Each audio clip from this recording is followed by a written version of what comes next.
नमस्कार, मी पंजाब डक। आज आहे 6 जुलै 2026।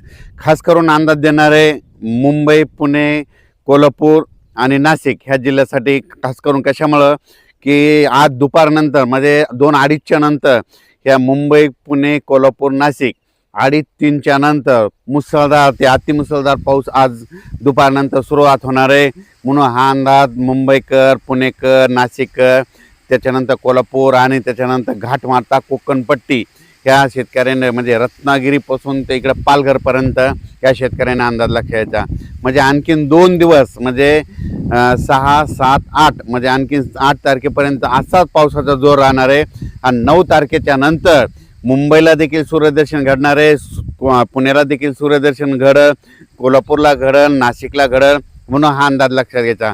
म्हणजे 9 तारखेच्या नंतर हे पावसाचा जोर ओसरणार आहे। म्हणून हे अंदाज सर्व शेतकऱ्यांनी आणि जनतेने हा अंदाज लक्षात द्यायचा।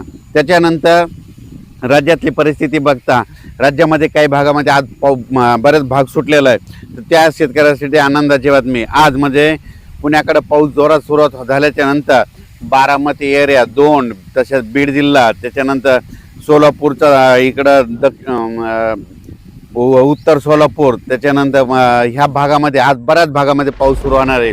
सांगलीकडे देखील जोरदार पाऊस सुरू होणार आहे। म्हणून हा अंदाज लक्षायचा। फक्त सोलापूर जिल्ह्याचा म्हणजे दक्षिण भाग थोडा राहील, आजच्या थोडा कमी राहील, पण त्याच्यात दक्षिण सोलापूरला उद्याच्याला पाऊस पडेल आणि त्यांच्या देखील पेरण्या होतील, ही अंदाज लक्षायचा। त्याच्यानंतर लातूर जिल्हा, बीड जिल्हा, परभणी जिल्हा, जालना जिल्हा, अहिल्यानगर आज दुपारनंतर 2:30च्या नंतर इकडे देखील बऱ्याच भागामध्ये पाऊस सुरू होणार आहे। म्हणून हा अंदाज लक्षायचा। आणखीन 2 दिवस म्हणजे मराठवाड्यात देखील पाऊस असणार आहे। म्हणून मराठवाड्यातल्या शेतकऱ्यांनी हा अंदाज लक्षात घ्यायचा। म्हणजे मराठवाड्यामध्ये सांगायचं झालं तर लातूर जिल्हा, धाराशिव जिल्हा, बीड जिल्हा, परभणी जिल्हा, जालना जिल्हा, संभाजीनगर, हिंगोली जिल्हा, नांदेड जिल्हा, मराठवाड्यात देखील आज दुपारच्या नंतर चांगला जोराचा पाऊस सुरुवात होईल।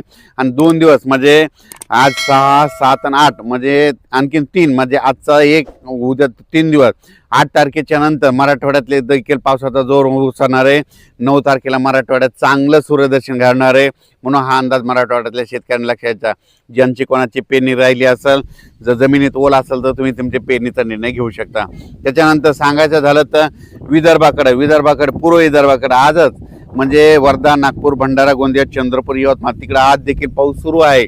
आणि त्याच्यानंतर आणखीन 2 दिवस 6 आणि 7 आणखीन 2 दिवस तिकडे विदर्भात पाऊस पडणार आहे। पूर्व विदर्भ आणि पश्चिम विदर्भ म्हणजे अमरावती, बुलढाणा, अकोला, वाशिम, हिंगोली या परिसरामध्ये आणखीन 2 दिवस म्हणजे 6, 7 पर्यंत 8 पर्यंत पाऊस राहणार आहे। 8 तारखेला चांगलं दुपारनंतर सूर्यदर्शन घडणार आहे। म्हणून विदर्भातल्या शेतकऱ्यांनी हा अंदाज लक्षात घ्यायचा। विदर्भातल्या शेतकऱ्याची कोणाची पेरणी असं तर तुम्ही काय करायचं, 8 तारखेला तुमच्याकडे सूर्यदर्शन घडलं आणि त्यानंतर वापसा झाल्याच्यानंतर तुम्ही तुमच्या पेरणीचा निर्णय घेऊ शकता। त्याच्यानंतर सांगायला उत्तर महाराष्ट्र नंदुरबार जिल्हा, धुळे जिल्हा काही भाग आणखीन सुटलेला आहे, पण नंदुरबार, धुळे, जळगाव आणि नाशिकचा काही भाग म्हणजे पट्टा, त्याच्यानंतर इकडे श्रीरामपूर, अहिल्यानगरचा काही भाग वंचित आहे, तर त्या भागामध्ये आज दुपारच्या नंतर 2:30च्या नंतर तिकडे देखील पावसाला सुरुवात होईल आणि त्या भागात पाऊस पडेल आणि त्यांच्या देखील पेरण्या लागू होतील। म्हणून हे अंदाज लक्षात घ्यायचा। म्हणजे आणखीन उत्तर महाराष्ट्राकडं म्हणजे 6-8 तारखेपर्यंत उत्तर महाराष्ट्राकडे पाऊस असणार आहे। नाशिक जिल्हा, नंदुरबार जिल्हा, धुळे जिल्हा, जळगाव जिल्हा, मुंबईपर्यंत आणि 9 तारखेला मुंबईला देखील सूर्यदर्शन घडणार आहे। म्हणून हे अंदाज सर्व शेतकऱ्यांना लक्षात घ्यायचा। कोल्हापूरच्या पंचगंगाची पातळी जवळपास 27-28 फुटापर्यंत गेली आणि 39, 40, 41 गेली की धोक्याची पातळी असतील। 42ला मात्र सगळ्या कोल्हापूर, सांगलीकडे पाणी पसरतं। पण तुम्हाला सांगू इच्छितो की तिकडे देखील घाटमाथ्यावर आणखीन 3 दिवसात पावसाचा जोर असल्यामुळं तिकडे जवळपास माझं तर म्हणणं आहे 35 फुटापर्यंत पातळी जाईल। धोक्याच्या बाहेर काही जाणार नाही, कारण की 35-36 फुटापर्यंत पातळी गेल्याच्या नंतर म्हणजे ते पाणी एवढं शिरत नाही शहरामध्ये, पण 38च्या नंतर गेल्याच्या नंतर धोक्याची पातळी ओढणती म्हणजे पंचगंगाचं पाणी 38 फुटाच्या वरती गेलं की समजायचं कोल्हापूर जिल्हा, सांगली जिल्ह्यामध्ये शहरात पाणी जायला सुरुवात होती, धोक्याची पातळी ओलांडती आणि 42 फुटाला मात्र सगळीकडे पूर परिस्थिती निर्माण होती. पण काय होणार आहे, आणखीन 2 दिवस तिकडं घाटमाता परिसर पाऊस पडणार आहे, कोयना धरणात पडणार आहे, त्याच्यामुळं 35-36 पर्यंत पातळी जाऊ शकते. म्हणून त्यांनी नदीकाठच्या लोकांनी पंचगंगाच्या सतर्क करावे. त्याच्यानंतर उजनी धरणासाठी शेतकऱ्यासाठी आनंदाची बातमी, उजनी धरणाकडे जवळपास 7.5 ते 8 हजार क्युसेसनं पाणी येत असल्यामुळे उजनी धरणात देखील TMC मध्ये वाढ होणार आहे. म्हणून उजनी धरणातल्या शेतकऱ्यासाठी आनंदाची बातमी. त्याच्यानंतर निळवंडी धरण, भंडार धरण या धरणात देखील पाण्याची साठे वाढत झाली, त्यांची टक्केवारी अजून आलेली नाही, त्याचा व्हिडिओमध्ये उद्या दिला जाईल. त्याच्यानंतर गोदावरी नदीला इकडं पूर आलेला आहे, इकडं पुण्याकडे देखील पूर आलेला आहे. म्हणून नदीकाठच्या लोकांनी सतर्क करावे. मी पहिल्यांदाच म्हणत होतो ना, नदीकाठच्या लोकांनी आपण आपल्या पाईपलाईनची काळजी घ्यावी. राज्यात मात्र आणखीन 3 दिवस म्हणजे 6, 7 आणि 8 3 दिवस पावसाळी वातावरण आहे. त्याच्यानंतर 9 तारखेच्या नंतर सूर्यदर्शन होणार आहे.